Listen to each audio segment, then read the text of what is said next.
I did say I am going to do a Chaos deck profile. Greetings YouTube, welcome back to the channel. I am Marcus, bringing you another video called Cardfight Vanguard Overdress. This video will be talking about the Jesus of Dark States, which is Chaos. And of course I did a substantial amount of testing, which is why I did not really upload as often because, you know, I've been testing a lot of things, including Gravidia, this deck, as well as some other decks. In any case, for this video, we're talking about Chaos and what I'm currently running for Chaos, as well as some other option you could consider if you're playing Chaos, that is. Here is the deck in a nutshell. Of course, if you want to take a picture, if you want to like just get this one, you can just pause the video and then take a screenshot.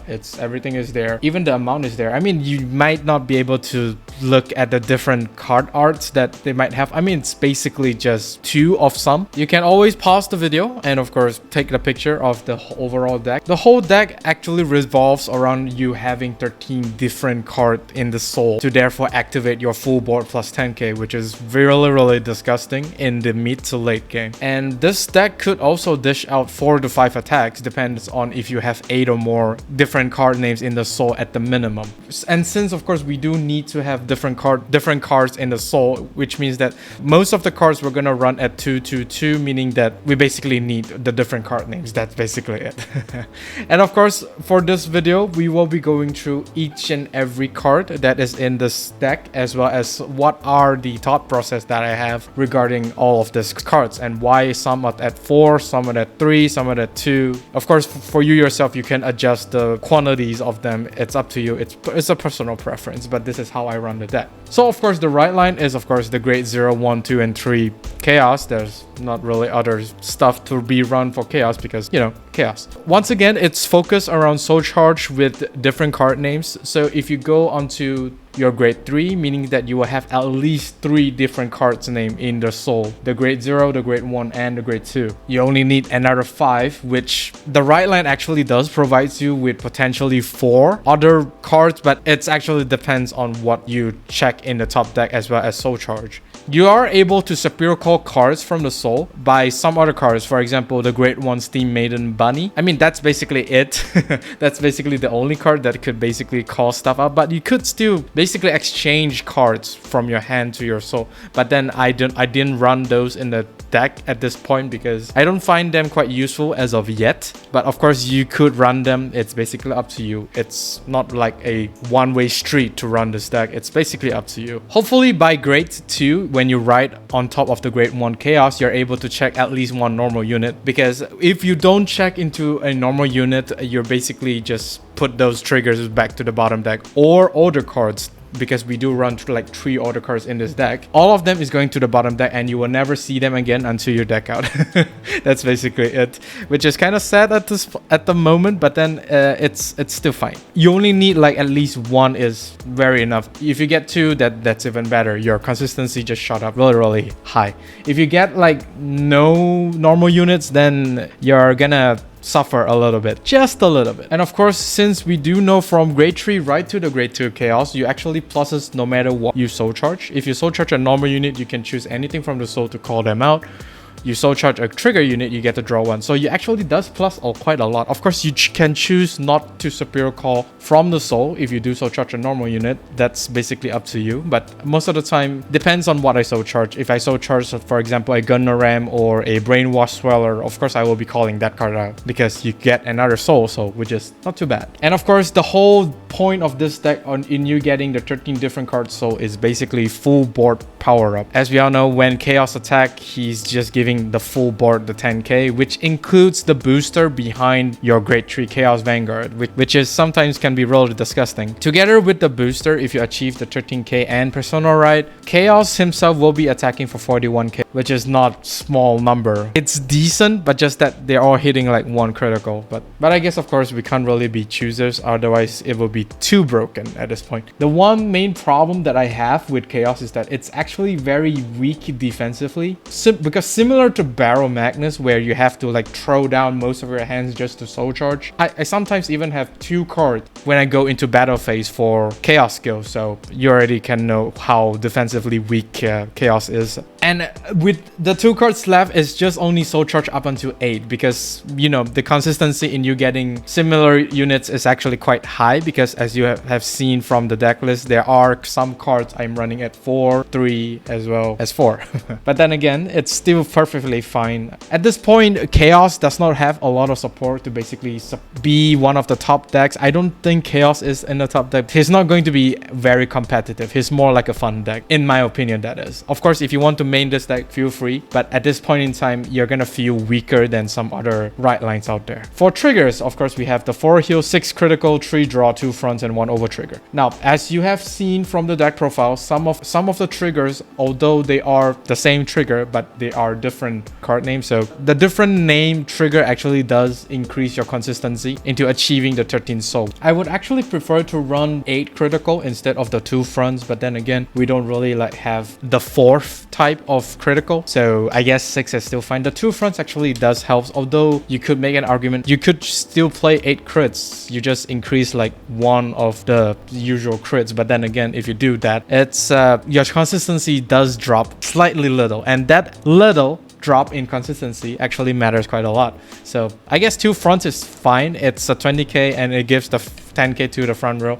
It's actually not too bad. Of course, as mentioned before, you do need 13 different cards in the soul, so run as many different types as possible for triggers, that is, if you do have others. Over trigger does not really come out that often because it's either goes to soul or you draw into it, so it's either one. The over trigger to give 2 units 1 million power could be considered running in this deck as well because, you know, this deck does focus around multi-attack as well. Well, sort of multi-attack. You could run that one, but then I do prefer the Dark States over trigger because it's essentially your 7 critical trigger in a sense. I only run one of the new heal effect trigger where when you guard something that restands, it basically gets a 15k shield, effectively a 25k shield. Of course, if we do get the Festival collection, I will actually run the critical effect heal trigger in this one, so which means that the 4 heal triggers are all different names. 1. It's actually really nice to see that. Effectively, we'll be running 2 normal heal triggers, 1 of the restanding heal triggers, as well as 1 of the critical effect heal triggers. That's basically it for this trigger lineup. It's nothing too fancy for this one. It's kind of standard in a way, although I will prefer the crits more than the fronts, but 20k shield is still not too bad. And since you're defensively weak, the 20k shield is actually much needed. So moving on to the normal units that we have for this deck. The first one, of course, Steam Battler Gungnram. This card has been stapler in Dungee's deck until now, but in this deck, it's actually doing wonders for this deck. The main role for Gungnram in this whole deck, of course, is the soul charging because he does soul charge, and keep in mind it's a mandatory soul charge, so do be careful when you call him. Of course, he will be the booster. Most of the time he will be at the back. Of course, you could also push him to the front if you find yourself lacking in terms of your attackers. And he is also a resource converter because the Soul Blast tree to draw 1 is actually quite nice if should you get a lot of duplicates in your soul. Trading 3 for 1 is actually not too bad. So of course, as mentioned before, he's your go-to soul charge unit because you just call him to soul charge 1. You can also choose to call him out from the soul to soul charge 1 from the Ridelines skill, which is not too bad. You're not gonna miss out on anything. Even if I say that it's a resource converter, but generally if you do get duplicates in your soul charge is not a good thing. That those cards does feel Gungnram, so it's actually not too bad, but generally it's not good. The extra draw does come in clutch quite a few times if you do have duplicates in the soul, but generally you will rarely use the second skill. But that's Gungnram at 2 piece. Next is Brainwash Swirler. Brainwash Swirler, I think it's a pretty self-explanatory card because everyone knows what he does. I mean, those who use Bruise or fight against Bruise should know what he's doing. Similar to Gungnram, he's your soul charge unit, but instead of being like a resource converter, he's your most powerful booster as well as a front row attacker should you want him in the front row. Again, he's your go-to soul charge unit and superior call unit from the right line should he is in the soul by the time you write your grade 3. The power gain is incredible if you are able to soul charge, but you don't really have a lot of units that basically soul charge. The only 2 units that soul charge in my deck profile is basically Flaming Pony as well as Praw Your Insects. These 2 are the only one that specifically say is soul charge. Only these cards are basically giving power to Swirler. I mean, of course, Brainwash himself does give himself power if you do call him to the field, as well as Gungnram. I didn't put Gungnram here, but it's pretty self-explanatory. The cards that actually goes to soul either from Kheios skill or Time Jarett's dragon skill, those do not let Brainwash gets the 5k because they're not soul charge ability. It's put from your hand to the soul, so yeah, it's not a 5k power boost, which is kind of sad in a way. So yeah, this is basically it for Brainwash Swirler. Only 2 piece. You don't really need a lot of him because he's very clunky in a sense, and since we do need to run multiple types of cards, so I guess 2 it's really fine. Next, of course, Flaming Pony at 2. He's one of the new cards that was being introduced alongside DBT05. The main role for him is basically your soul charging unit. He's a Dimension Creeper, and if you're an OG player, you should know what Dimension Creeper is doing. Bind himself to soul charge 2. That's all he does. And most of the time, if he does goes to your hand, he is going to be your discard fodder to ride from your right deck or for Chaos skill, because Chaos does need you to counterblast 1 to discard 1 to check the top 3 to do something else. It's actually really nice to see this card in the soul, but he's more of like a emergency skill activation, because if you find yourself having a lot of duplicates and you do have this guy in your soul, you could just make a bet and hope you soul charge a different unit. He does increase your consistency significantly, but sometimes could also backfire because it's still RNG. You still could soul charge duplicates, so there's that to think about. And of course, the rest of the point is basically self-explanatory. I already mentioned them in the Brainwash Swirler section. So 2 copies of this. I don't think you will want to run more because I feel like 2 copy is very decent already, because you don't really want to soul charge like a lot and just to power up Brainwash, because you know it's actually very dangerous and you deck out really fast. So 2 copies is actually quite enough for me. Next, of course, Steam Maiden Bahni, 4 copies. This card I feel like is very underrated.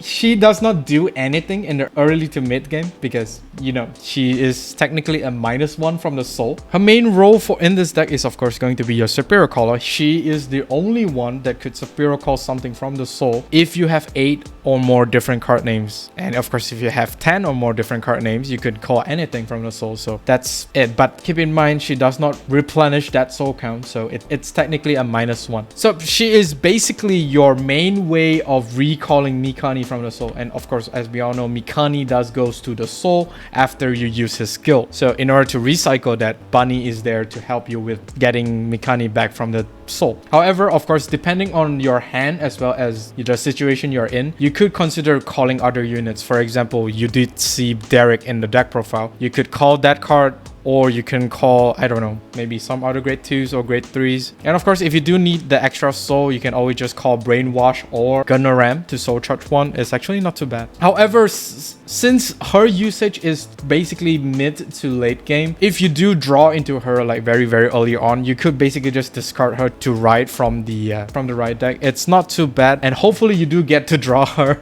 in the late game, because she is quite important for you to Superior Calling Mikani from the soul. You might not get her in the late game, so I guess 4 copies is there to basically counter with that, because she does comes out like very fast, and if I drop it to 3 copies or 2, I don't get her very often.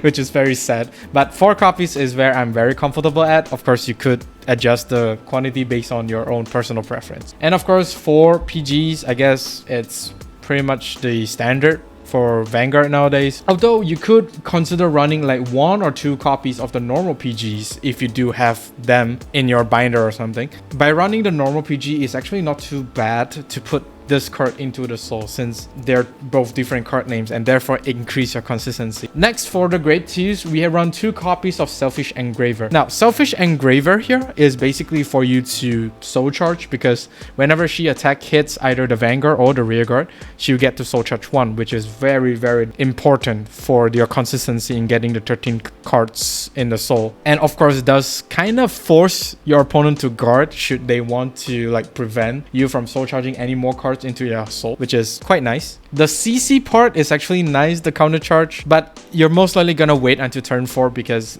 there's a restriction of 10 or more souls, so it's a bit of a mid to late game skill activation card. But then again, you generally don't use a lot of counter blast until you go onto like turn 4 or 5 is where you basically just use that whatever counter blast that you have or to power up your board and get the 13 soul and then start dishing out the damage. And one thing to note here, of course, is since she goes to soul, she also contributes to the different card name while giving you counter charge. Is actually not too bad. And of course, similar to Bahni, is that this card is mostly will be discarded to write from the right deck as well as Chaos skill if you do get her in the early game, because she does not really do anything other than helping you soul charge. Therefore, she is a much lower value unit in the early game. But of course, if you want to compare Shellfish Engraver and Bahni in terms of which to discard, I would actually discard the Bahni first instead of Shellfish Engraver, because you won't necessarily get the 8 different card names in the soul by turn 3 or turn 4. So by discarding the Bahni, you actually get a soul charger, which is not too bad if you ask me. Next, of course, is Diabolos Return Deryck. Only 2 copies. Now, of course, if you're gonna ask me, why are you playing this card? Isn't this card like restricted to Final Rush? Actually, not really. The first part of the second skill is still usable. Only the first skill and the second part of the second skill you're not able to use. But this guy here is basically helping you in getting your consistency. For example, since he does counterblast 1 and moves something on the rearguard to the soul, you can basically choose any other rearguards that you have that your soul does not have that copy. So you can just move it in, and therefore, and boom, you get an extra soul that is different from the rest of your souls. This is getting very confusing. And what's more, for every 4 cards in your soul, doesn't matter if it's the same name, you get to retire 1 of your opponent rearguard. This is basically a board new in a soul charging deck. I know Barrow Magnus does not really want to run this card since, you know, Barrow Magnus already like wipes out the field anyway. So, but by putting this in Chaos skill, it basically gives Chaos the ability to board control your opponent. And since you are stacking soul after soul after soul, it's not impossible to retire up to 4 units. You only need 16 cards in the soul. Doesn't matter if they're the same name or a different name. This card is actually the sole reason why sometimes your opponent will be reluctant to actually commit to a board, because once they see Deryck, they will be a bit hesitant in terms of whether or not they want to call down units, because those units are going to get retired anyway. But this card is surprisingly very, very powerful in Chaos. You should try running that. And keep in mind, you don't get to superior card from the top deck because that part of the skill is locked to Final Rush. The retire part is not locked to the Final Rush. So only run 2 copies. You don't really need a lot of this card because he's essentially there to help you support, to board nuke your opponent. Moving on to grade 3s, we're running 2 Time Jarett Dragon. Time Jarett Dragon is there to help you increase your soul count based on what's in your soul. And of course, if you do have like Flaming Pony in your hand, you can basically just put the Flaming Pony into the soul and draw a new card, which is not too bad. And of course, potentially changing any dead cards in your hand. For example, like Flaming Pony is technically dead in your hand. You can just call out Time Jarett and put Flaming Pony into the soul and draw a new card. Hey, Flaming Pony does activate his skill from the soul, so that's a very, very good plus. And also, should you soul charge Time Jarett Dragon from the Ridelines skill, you could basically just call him out and put whatever is in your hand to the soul, which is not too bad if you ask me. And also, and of course, with that, by you doing that, you have a 13k attacker as well, which is very decent. But then again, this card will also be discarded if you do draw into him early and you don't have like any other cards to basically discard. This card is actually not a bad unit to be discarded, because since it's a grade 3, he does not do anything in the early game. You can't even call him out since he's a grade 3. So I guess 2 copies is fair if you ask me. Next is the auto card. I only run 3 of the Crawl You Insect auto cards in this deck, and I actually wasn't aware of this card until I go through every single Dark States card, and I thought to myself, hey, actually this card is not too bad inside this deck. So of course, Crawl You Insects here basically needs 1 Counter Blast to soul charge 1, and choose one of your units for every 5 soul that unit plus 10k. And if your soul has 10 or more, you basically draw 1. So this power boost is basically really insane in a soul stacking deck such as Chaos or Barrow Magnus, but I don't think Barrow Magnus at this point run this card. So the main unit that this card will be targeting is of course Mikani. Of course, Mikani does restand, so you actually get more value out of the power boost. Plus 30k is actually not impossible in the turn 4 because you do soul charge quite a bit. On the plus side, This card does not actually look at your soul count, whether or not if they are different or same. This card just doesn't care. As long as you have that amount of soul, you're able to get that power. So this will actually make Mikani really big, and it's actually stupid. It's really stupid. Imagine you give 20k to Mikani on turn 3. If you do have 10 soul, that is. He will be attacking for 33 on the first attack, and of course if he does restance, he's going to be 43. Or you can just give the 10k from Kheios skill to the other column, which is even better. This basically just makes the Kheios deck explode in power, because back before I run this card in Kheios deck, everything feels kind of small. Even with a Persona Ride, Mikani is just going to attack for 23k, which is a 15k guard to basically settle away Mikani's attack. So I myself feel that it's kind of lacking in power, even if I managed to get Persona Ride with this card. Holy... With this card, my opponent started complaining about my power being big. But the 10k is actually really nice for every 5 cards in the soul, which is... Woo! This card, disgusting. The extra soul charge is definitely nice, and of course, since it does soul charge, you can actually plan ahead before you actually use this card. So if you use this card, Counterblast 1, you soul charge to the exact number, then you're able to basically squeeze out another 10k to one of your unit, which is not too bad. And of course, if you do draw into this like in the early game, you basically just discard it to write from the right deck. I mean, that much is pretty much self-explanatory. And what's more, since you do draw, you actually do have an extra chance to basically get another key pieces from your deck. For example, if you do like missing out one more attacker, you can potentially draw into that. This card does wonders for this deck, if you ask me. Overall, I'm really glad I actually play test with this card. It's actually very nice. Do consider running this card in the Kheios deck if you do play Kheios, that is. Next, of course, is Mikani. Mikani, of course, here 4 pieces of Mikani, because Mikani is basically your main attacker for Kheios deck and one of your best attackers, since he does restance himself should you achieve 8 different souls and above, that is. You won't be using the first part of the skill, which is Counterblast 1, Soul Blast 1. You retire one of the rear guards with the same grade as the card being Soul Blasted for this cost. You don't really use this card as often because, you know, you have Deryck, so I don't think you want to pay that extra Counterblast to retire something. And of course, since most of the time I find myself having too much like grade 3s in the soul, so there's not a lot of decks out there that basically will have a lot of grade 3s on the field, except maybe Bastion. But then again, I don't think you will want to use the first part of the skill because it's just bad. And of course, as mentioned before, Bahni here does help Mikani comes out from the soul, because Mikani does goes to the soul after using his skill. So it's very disgusting. And of course, this card could potentially go up to 91k, which is disgusting. Of course, with the help of Cryo Insects. That is my record power on Mikani for the duration that I have been testing Kheios. And lastly, of course, we have Kheios himself. So Kheios, I think at this point, you should already know what Kheios does. You basically need to set up your soul so that you have 13 different start names to basically give all your rear guards the plus 10k power. And of course, he does helps you convert some of the dead cards in your hand, for example, like a draw trigger in your hand, to basically search 3 for more potentially better units. It's technically a plus for the first skill, because you counterblast 1, you throw 1, you get 1 back, and you basically get to choose either you want to call another unit out or basically just send those 2 cards to the soul. It's basically up to you. It's actually a soft +1, but it's just that you need to discard first. It's where it's hurting a little bit, but it's not too bad of a skill if you ask me. Also, if you do plan to use Deryck's skill, once you check the top 3, you could consider calling that card out, even if you do not have that card, that specific card name in the soul, since Deryck does put that card to the soul anyway. So why not just call it down and then just use Deryck's skill, put that card to soul, and retire your opponent's board. Pretty much self-explanatory, and also does kind of like save you some of the cost, although not really save because kind of last 1, so it's not too bad. The plus 10k to every rear guard is very dilly, but then it's mostly matters in the late game, so there's that.